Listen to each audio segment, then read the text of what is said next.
Titanfall 2. Tips to improve your KD. Anyway, KD ratio or kill death ratio is pretty important in some game modes like pilot versus pilot and attrition. And I'd say it's one huge reason because the less of a KD you have, it's more likely you're gonna end up to lose or just be at the bottom of the leaderboard. But if you have a high enough KD, you're probably gonna be on the top of the leaderboard and probably even winning the match. And I'd say first is knowing the map. If you know the map, you know all the parkour routes. You know where and when to wall run if you need to, and also a few tips on actual how do you call it, gunplay. I'd say even crouching while even like going up and down while you're crouching can actually throw off your opponent's aim. Like the very first gunfight I got in this video, I was kind of like crouching and going back up. Wonder why? Well, it just makes me unpredictable. Like are you gonna crouch or are you gonna stand? Uh, it just throws people off and makes them say, "What is he doing?" AKA keeping their mind off of shooting me or accidentally emptying the magazine or messing around with their aim. It just throws them off. And I'd say another tip is don't be afraid to hip fire in this game, especially with an SMG. Like SMGs like the alternator, the Volt, and even the car, and even some assault rifles. You can actually hip fire pretty good. And and also, I remember with the light machine guns, the devotion is also very good with hip fire, especially when you're shooting through a particle wall. I mean the amped particle wall.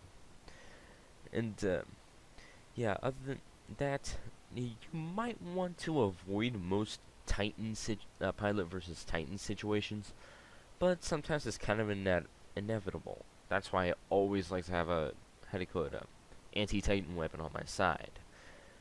And that also, usually when I see just a Titan randomly there, I'm not really want to engage it, especially if it has a full-on health bar, even with the battery. But then there's also times when there's a doomed Titan coming my way. Well, I can whip out my grenade launcher and start spamming grenades in that direction, and kaboom! Or just hang around and wait for him to eject, and hopefully pick him off with like a charge rifle, or if I'm using a sniper. And then comes getting your Titan and trying to survive in your Titan.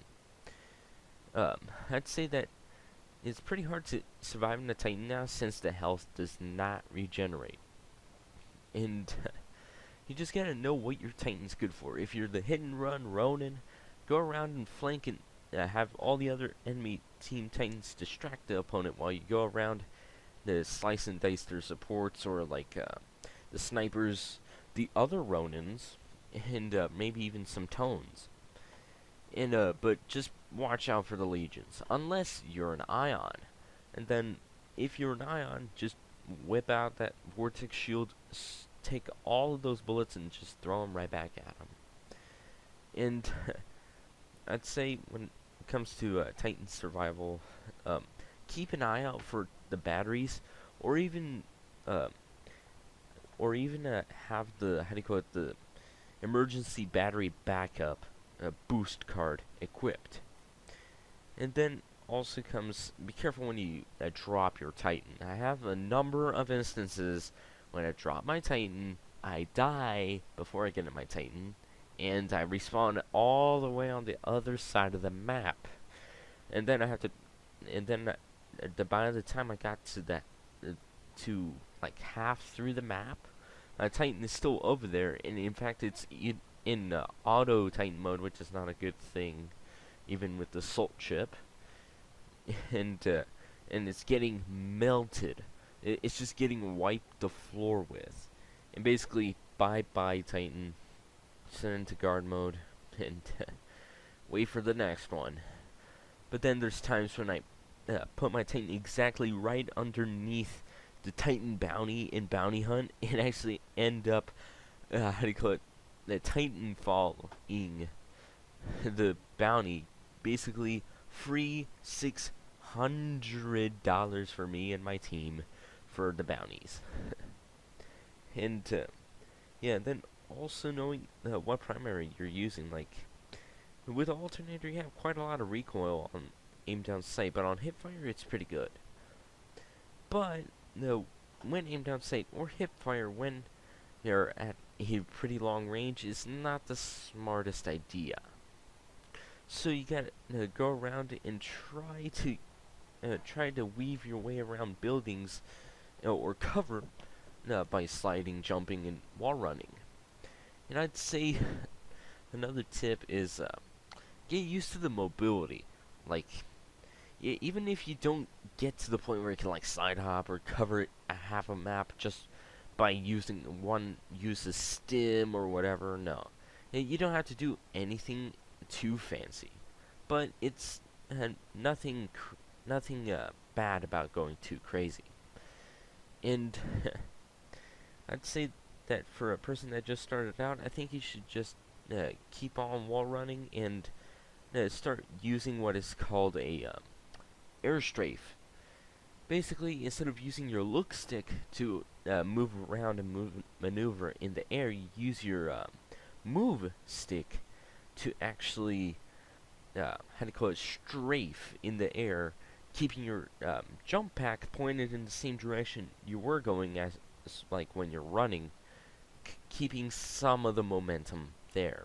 And also doing shorter wall runs is also pretty helpful. If you do long wall runs, it'll start to speed you up, but then it'll just start to slow you down. And if you chain a bunch of small-ish wall runs, you're actually going to build up a lot of momentum. And if you're not really familiar with the movement system yet at all, I recommend the grapple hook, since it is one of the easier ways to get around the map quickly. And I'd say also branch out a bit, like use some of the weapons you haven't used, like the CAR in the R201 carbine are not the only weapons you should use. But anyway, smack that like button, hit the sub, drop the comment, and I'll see you guys later for another video on my channel. I'm out of here.